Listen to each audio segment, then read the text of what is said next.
रामचंद्र जी भगवान की, राधा कृष्ण भगवान की, संकट मोचन श्री हनुमान जी महाराज की, काशी विश्वनाथ भगवान की, जगदम्बा भवानी की, नर्मदा मातेश्वरी की, वैदिक सत्य सनातन धर्म की, सदगुरुदेव भगवान की, श्री राम चरितमानस महामहोत्सव की, जगत गुरु रामानंदाचार्य भगवान की, नमः पार्वती पतये हर हर महादेव।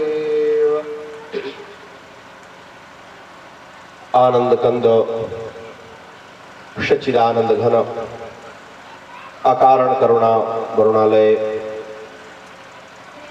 भगवान श्रीहरि सर्वाध्यक्ष श्री हनुमान जी महाराज, अर्चनीय वंदनीय प्रातस्मरणीय इस कार्यक्रम के संरक्षक सर्वाध्यक्ष,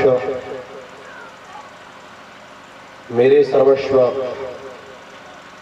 अनंत श्री आचार्य श्री के श्री चरणारविंद,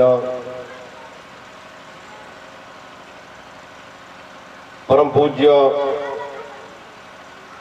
जगत गुरु रामानंदाचार्य श्री हरिधाम पीठाधीश्वर श्री जगत गुरु के श्री चरणारविंद, हमारे अग्रज जिनका सानिध्य मुझे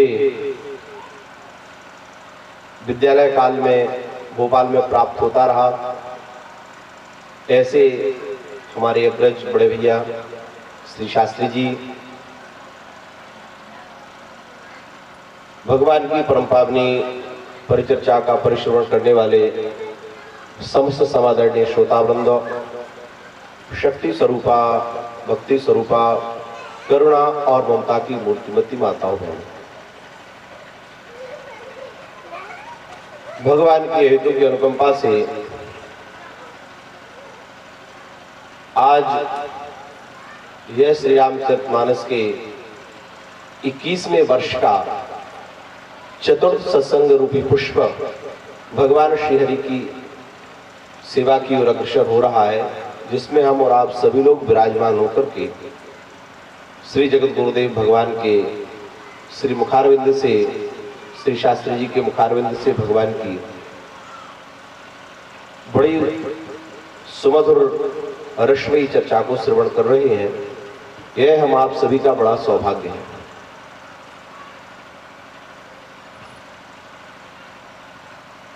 अभी शास्त्री जी आप सभी लोगों के मध्य में बड़ी सुंदर चर्चा का विश्लेषण कर रहे थे,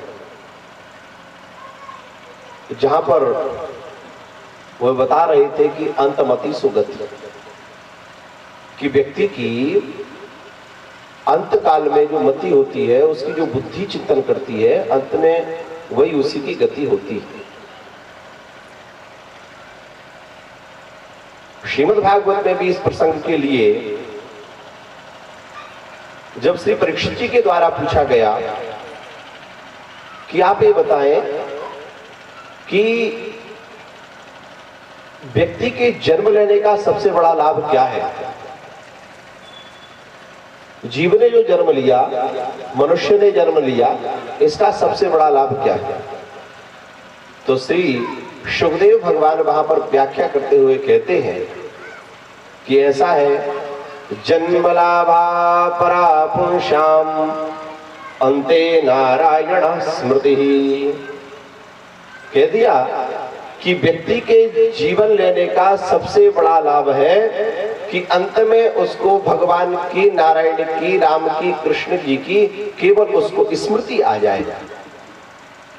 जन्म लाभा परापुरुषाम अंते नारायण स्मृति, कि अंत में उसको नारायण की स्मृति आ जाए। यदि उसको अंत में नारायण की स्मृति आ गई तो समझ लो कि आप उसका जीवन धन्य हो गया।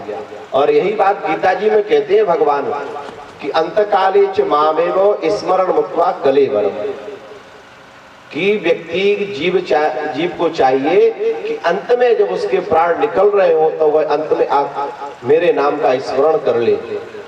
अंत काले च मामेव स्मरण मुक्त्वा कलेवरम, उसके जीवन, उसका जो जीवन है वह सफल हो जाएगा, उसका जन्म लेना सफल हो जाएगा और अंत काल में मेरे धाम को चला आएगा। ऐसी विस्तृत व्याख्या अभी आप श्री शास्त्री जी के द्वारा श्रवण कर रहे थे। बड़ा ही मार्मिक प्रसंग है कि व्यक्ति का जो जन्म लिया उसका उद्धार कैसे हो। पर यहां पर भागवत की चर्चा ना करते हुए श्री रामचरितमानस की ओर चले। यही नाम स्मरण की महिमा को देखें कि नाम स्मरण है।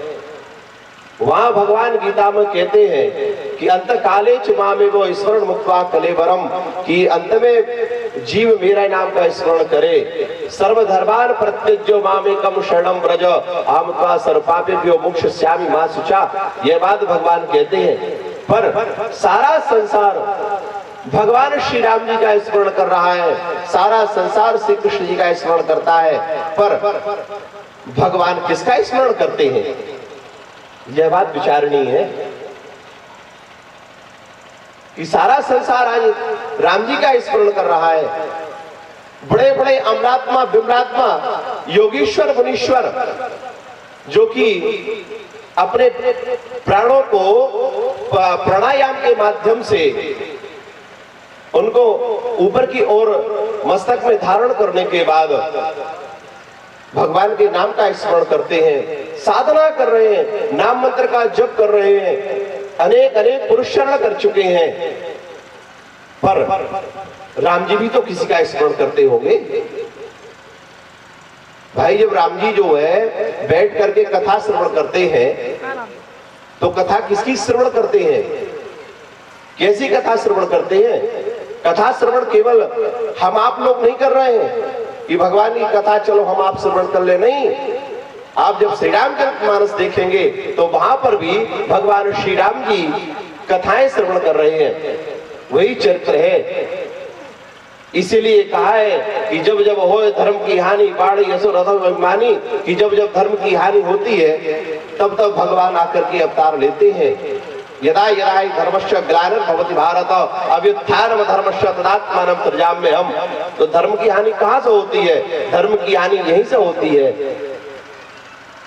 कि जब जीव भगवान की कथा श्रवण करना बंद कर दे, जो भगवान का नाम लेना बंद कर दे, तब समझो कि अधर्म प्रारंभ हो गया।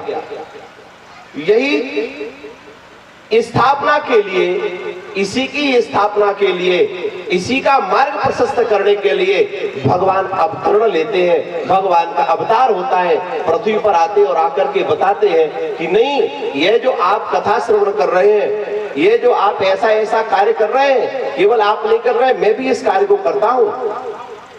आप देखें चित्रकूट के प्रसंग में कि जहां पर श्री राम जी बैठे हैं, बट छाया वेदिका बनाई सिय निजपान सरोज सुहाई, कि जानकी जी ने उस बट वृक्ष के नीचे एक वेदिका बनाई है, एक चबूतरा बनाया है, और उसके ऊपर जो है जहां बैठे मुनिगण सहित नित्य सिय राम सुजान, सुनई कथा इतिहास सब आगम निगम पुराण। वहां पर श्री राम जी जानकी जी के साथ, श्री लक्ष्मण जी के साथ विराजमान होकर के और पुराणों की कथाएं, इतिहास आदि कथाएं, जहां बैठे मुनिजन सहित, मुनियों के साथ बैठे हैं, चाहते तो राम जी कथा बोलते। राम जी बड़े प्रेम के साथ कथा बोल सकते थे। अरे बोलने में क्या है कथा में? और राम जी के तो क्या है, तुलसीदास जी लिख रहे हैं जाकी सहज श्वास सुखी चारी। अरे राम जी की श्वास में तो श्वास प्रश्वास में जो है वेद है। अरे जो सामथर्म चारों वेद जिनकी श्वास प्रश्वास से निकलते हैं, क्या वह वेदों की मंत्रों की व्याख्या नहीं कर सकते थे? वह चाहते तो वेदों की व्याख्या करते। भगवान श्री व्यास जी के द्वारा पुराण आदि की रचना की गई है, पुराणों की कथाएं बोलते। व्यास जी भी भगवान के 24 अवतारों की श्रृंखला में श्री व्यास जी का नाम है। व्यास जी के रूप में भगवान आए, वे तो साक्षात नारायण है, वह बैठ करके कथा बोल सकते थे, पर नहीं, आसन के ऊपर बिठाला मुनिगण सहित उन मुनियों को, उन ऋषियों को वक्ता के रूप में बिठाला और बिठाल करके पूजन किया और कहा, तुलसीदास जी लिख रहे हैं, जहां बैठे मुनिगण सहित नित सिय राम सुजान, सुनहि कथा इतिहास सब आगम निगम पुराण। वहां पर श्री राम जी श्री जानकी जी के साथ, श्री लक्ष्मण जी के साथ विराजमान होकर के कथाओं के लिए श्रवण कर रहे हैं। तो यह कार्य राम जी भी करते कथा श्रवण करने का। तो जब हम भगवान का, जब जीव जो है भगवान के नाम का आश्रय लेता है, भगवान की चर्चाएं श्रवण करता है, तो भगवान किसकी चर्चाएं श्रवण करते हैं, भगवान किसका नाम स्मरण करते हैं। अब जब भगवान जिसका नाम स्मरण कर रहे होंगे या करते हैं, वह कितना भाग्यशाली व्यक्ति होगा। देखिए श्री रामचरितमानस जी में लिख रहे हैं तुलसीदास जी, भरत सरिस को राम सनेही, जग जप राम राम जप जेही, भरत सरिस को। सारा संसार भगवान श्री राम जी का स्मरण कर रहा है, पर श्री राम जी भैया भरत का स्मरण कर रहे हैं। भरत सरिस को राम सने ही, अरे राम जी के लिए भैया भरत जैसा कोई स्नेही हो सकता है? कदापि नहीं। आप हनुमान चालीसा में देखें, वहां पर तुम प्रिय भरत ही संभाई, तुम मुझे भरत के समान मेरे भाई हो। तुलना भी जब राम जी दे रहे हैं तो वह तुलना भी श्री भरत जी से दे रहे हैं। नहीं, आप मेरे भाई हैं, पर आप भरत जैसे भाई हैं। तो मम प्रिय भरत ही संभाई, हनुमान जी से कहा कि आप भाई तो हैं, पर मेरे भरत जैसे भाई हैं। तो ऐसे श्री भरत जी की उपमा यहाँ पर राम जी हनुमान जी के लिए दे रहे हैं। तो सारा संसार जो है वह बैठ करके राम जी का नाम ले रहा है, राम जी का चिंतन कर रहा है, राम जी का भजन कर रहा है, पर राम जी सारे संसार के जीवों को छोड़ करके केवल भैया का स्मरण कर रहे हैं, श्री भरत जी का। भरत सरिस को राम सनेही, जग जप राम राम जप जेही। श्री राम जी जो भैया भरत का चिंतन करते हैं, भैया भरत का स्मरण करते हैं। और श्री रामचरितमानस में जहां से श्री भरत चरित प्रारंभ हुआ, वह ऐसी विविधता है, ऐसी समस्या है वहां पर कि जब सारा अयोध्या आज रो रहा है, बिलख रहा है, वहां से श्री भरत जी का क्रम प्रारंभ होता है। लीला का जब क्रम आता है, उस क्रम में श्री भरत जी का अब मंच पर आना हो रहा है। अब मंच पर आ रहे श्री भरत जी, जब सारा समाज बिलख रहा है, सारी अयोध्या रो रही है, जहां पर श्री दशरथ जी के प्राण जा चुके हैं, जहां पर माताएं वैधव्य को प्राप्त हो गई हैं, ऐसी स्थिति में श्री भरत जी का प्रादुर्भाव हो रहा है।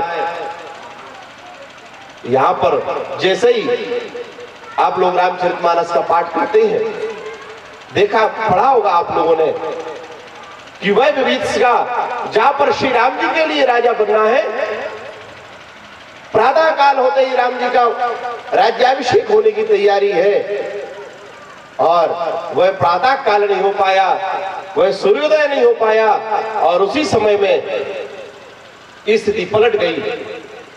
श्री राम के लिए राजा बनकर के राज सिंहासन पर विराजमान होना था, उनके लिए श्री दशरथ जी के द्वारा आदेश हो गया कि नहीं, राम आपके लिए यहाँ का नहीं, 14 वर्ष राम वनवासी, आप तो जो वन के लिए चले जाइए, 14 वर्ष आपके लिए वन में रहना है। ऐसी विविधता में कुछ लोग कहते हैं कि ऐसा है कि महाराज श्री दशरथ जो है वह बड़े कामी थे, उनके लिए जो है कि राम प्रिय नहीं थे, उनके लिए तो कैकेयी प्रिय थी। अरे उन्होंने पूर्व में कौशल्या से विवाह किया, फिर उन्होंने सुमित्रा जी से विवाह किया, और उसके बाद कैकेयी से विवाह कर लिया। तो अंत में जिस रानी से विवाह किया वह उनको अति प्रिय थी कैकेयी। तो उन्होंने जो है कि कामवश होकर के श्री राम जी के लिए वन बजा दिया और कैकेयी की बात मान ली। अरे महाराज दशरथ इतने धर्मविद थे, धर्म को जानने वाले थे, इतने सत्यसंध थे, जब आज राज्यसभा में घोषणा कर दी थी कि कल राम के लिए राजा बनाना है और सारे मंत्रियों से सम्मति ले ली थी, सारे मंत्री अपनी सहमति दे चुके थे और राम जी की प्रशंसा करते हुए श्री महाराज दशरथ कहते हैं कि ऐसा है राम, मैं तुम्हें इसलिए राजा बनाना चाहता हूं कि मेरे तो शत्रु हैं पर राम आपका कोई शत्रु नहीं है, इस बात की मुझे बड़ी प्रसन्नता है। और तो और जो मेरे बैरी हैं, जो मेरे दुश्मन हैं, जो मेरे शत्रु हैं, वह भी राम तुम्हारी प्रशंसा करते हैं। बैर्यो राम बड़ाई करई, अरे राम वह शत्रु भी तुम्हारी प्रशंसा करते हैं। इसलिए मैं चाहता हूं कि इस अयोध्या के राज सिंहासन के ऊपर तुम्हारा राज्याभिषेक कर दूं और सारे मंत्री सब सर्वसम्मति से राजा बनाने की तैयारी हो रही है, पर फिर भी केवल एक कामिनी की बात मान करके, एक स्त्री की बात मान करके, एक रानी की बात मान करके महाराज श्री दशरथ ने अपनी बात पलट दी। कहलाने के लिए सत्संग कहलाते थे और आज दशरथ जी ने अपनी बात बदल दी, पर ऐसा नहीं है। श्री दशरथ जी के लिए जो है यदि प्रेम है तो केवल श्री राम जी से है। हमारे पूज्याचार्य जी का ही भाव है। किसी मंच पर उन्होंने कहा था कि कामी जो होता है वह शयन कक्ष में कामिनी को लेकर के जाके विश्राम करता है, पर यहां पर जब राम जी चारों भाइयों के साथ विवाहित होकर के श्री राम अयोध्या में आए और यहाँ पर जो है सारी तैयारियां हो गई है और जो भी महिलाओं का जो क्रम होता है, कंगन अंगन आदि का सब यह क्रम हो चुका है, जो भी लोकाचार है वह लोकाचार संपन्न हो गया। पर यहाँ पर उन्होंने कहा, आप बालकांड के बिल्कुल उत्तरार्ध में जाकर के देखें, वहां पर उन्होंने कहा लरिका श्रमद उनीद बस। श्री दशरथ जी कह रहे हैं रानियों से, कौशल्या, सुमित्रा जी और कैकेयी जी तीनों रानियां हैं और तीनों से कहते हैं, बोले हे रानियां, हे देवियों, ये जो बेटा बहू है ना, इनकी आयु छोटी है, ये थक चुके हैं लोकाचार में, शिष्टाचार में। ये जो आप लोगों के जो काम है लोकाचार के, इन कार्यों में ये थके से दिखाई दे रहे हैं। ऐसा लग रहा है कि ये उम्मीद बस इनको नींद आ रही है। इसलिए तो क्या आज्ञा दी, आज्ञा देते हुए कहा, बोले लरिका श्रमद उनीद बस शयन करावहु जाई, अस कहिगे विश्राम ग्रह राम चरण चितलाई। ऐसी आज्ञा दी महाराज श्री दशरथ ने रानियों के लिए कि इन बालकों को लेकर के जाओ, शयन कक्ष में अपना शयन करें और अस कहिगे विश्राम ग्रह, इतना बोल करके वह विश्राम गृह में जा रहे हैं, अपने शयन कक्ष की ओर जा रहे हैं। और जाते समय में अस कहिगे विश्राम ग्रह राम चरण चितलाए, श्री राम जी के उन पादार बिंदों का दर्शन कर रहे हैं, उन पादार बिंदों को अपने हृदय में बसाया और बसा करके विश्राम करने के लिए चले गए। पर यदि महाराज श्री दशरथ कामी होते तो कैकेयी को कक्ष में ले जाते विश्राम के लिए, पर नहीं, श्री राम जी के उन श्री चरणों का ध्यान करते हुए उनको अपने हृदय में बसा करके फिर विश्राम कक्ष में जा रहे हैं। और आपने देखा पढ़ा होगा, जहां राम तहाँ काम नहीं, जहां राम है वहां पर काम नहीं आता है, और जहां काम है वहां पर राम जी की उपासना हो पाना बड़ी असंभव बात है।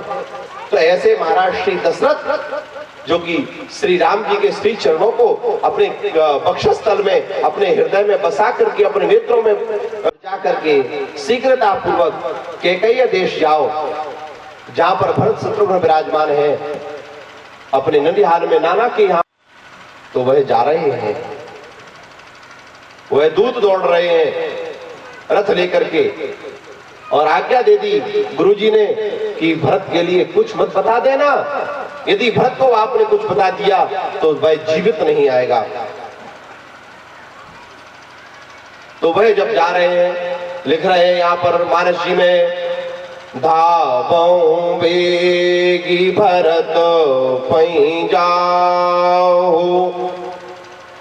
नृप सुधि कतौ कहौ जनिकाहु। धावों बेग, उन दूतों को आदेश दे दिया कि इतना बेग के साथ जाना, इतने बेग के साथ जाना, और शीघ्रता पूर्वक वहां से भरत और शत्रुघ्न को लेकर के आओ, आना है। और दावो वेग भरत पे ही जाओ, भरत के पास जाओ। पर एक बात का ध्यान रखना कि भरत के लिए यहाँ का वृत्तांत कतौ काहु जनिकाहु, एक शब्द मत बता देना। ये दूतों को समझा दिया है कि भरत यदि पूछेंगे कि मुझे बुलाने का अभिप्राय क्या है, एकदम मुझे अयोध्या में बुलाया गया, इसका आशय क्या है, कारण क्या है, हेतु क्या है, पर तुम कुछ मत बता देना। यदि यह बात भरत के लिए पता लग गई या भरत के लिए रास्ते में बता दिया तो मुझे विश्वास है कि वह भरत कदापि जीवित नहीं आ पाएगा, भरत का मृत शरीर ही अयोध्या आएगा। भरत यह बात को सुनकर के कभी जीवित नहीं रह सकता है कि महाराज पूज्य पिताजी का, महाराज दशरथ का महाप्रयाण हो चुका है और श्री राम जी का वनगमन हो गया, यह बात वह नहीं सुन पाएगा। इसलिए ऐसा है कि वहां से उस भरत के लिए प्रेम के साथ में लेकर के आओ, एक शब्द नहीं बोलना। उन दूतों ने कहा ठीक है, जैसी आपकी आज्ञा, हम भरत को लेकर के आते। और भरत जी को लेने के लिए वह दूत यहां से प्रस्थान कर गए। और जिस दिन से, जिस समय से श्रीधाम अयोध्या में उपद्रव, विप्लव आदि होना प्रारंभ हुए हैं, तभी से श्री भरत जी के लिए स्वप्न आना प्रारंभ हो गए। अनेक प्रकार के स्वप्न आ रहे हैं, अनेक प्रकार के स्वप्न। और प्रातः काल होते ही उन्होंने अपने नाना जी के सामने उन स्वप्नों की विवेचना की, उनके लिए बताया कि मैंने रात्रि में ऐसे ऐसे स्वप्न देखे हैं। रात ही देख भयानक सपना, जाग करें कटकोटि कल्पना। श्री भरत जी महाराज अनेक प्रकार की कल्पनाएं कर रहे हैं कि मैंने रात्रि में ऐसा स्वप्न देखा है, मैंने ऐसा स्वप्न देखा है, इसका फल क्या होगा, इसका परिणाम क्या होगा, ऐसा विचार कर रहे हैं। नाना जी के समक्ष आए आकर के सारी बात बताई। उन्होंने कहा एक बात है, यदि रात्रि में आपने इस प्रकार का कोई स्वप्न देखा है तो स्वप्न का एक ही समाधान है कि जाओ और जा करके श्री शिव जी का, भगवान आशुतोष का अभिषेक करो। तो विप्रजवान हृदय बहुदाना, शिव अभिषेक करें विधि नाना। वह जो है अनेक अनेक प्रकार से भगवान शिव जी का अभिषेक कर रहे हैं श्री भरत जी, पर सुशंकित है, मन में शंका बनी हुई है कि एक बात है कि मैं अभिषेक तो कर रहा हूं, इससे मंगल ही होगा, पर रात्रि में जो मैंने स्वप्न देखा है उसकी बार बार उनके हृदय में कल्पना, परिकल्पना उठ रही है। वह चिंतन करते हैं कि मैंने ऐसा स्वप्न क्यों देखा। उसी समय में जो नगर के बाहर जो मंदिर बना हुआ है शिवालय, उसमें बैठ करके श्री भरत जी अभिषेक करते हैं। सामने से देखा कि रथ आ रहा है, बड़ी तेजी में रथ दौड़ा चला आ रहा है। भैया शत्रुघ्न जी से कहा कि देखो भैया ये रथ दिखाई दे रहा है। कहा हाँ, ये बड़ी तेजी में आ रहा है। बोले हाँ। इतनी चर्चा करें कि तब तक रथ और समीप में आया। जैसे ही समीप में आया, कहा भैया ऐसा लग रहा है कि यह रथ मानो पूज्य पिताजी का है, इस रथ में बैठ करके पूज्य पिताजी देवासुर संग्राम आदि में जाते थे। ये ऐसे इसमें वेगवान गतिमान घोड़े जुटे हुए हैं, लग रहा है कि शायद वही रथ आ रहा है। और समीप में रथ आया, पुनः देखा, कहा हाँ भैया ये वही रथ है। लग रहा है कि अयोध्या के ही उस पर जो रथी बैठे हुए हैं, जो सारथी बैठे हुए हैं, लग रहा है ये अयोध्या के हैं और घोड़े भी वही हैं, रथ भी वही है। लग रहा है कि शायद पूज्य पिताजी का आगमन हो गया यहाँ पर जब और समीप में आया तो देखा गया, कहा नहीं भैया पिताजी नहीं है, रथ खाली है, केवल सारथी बैठे हुए हैं, दूत बैठे हुए हैं उसमें।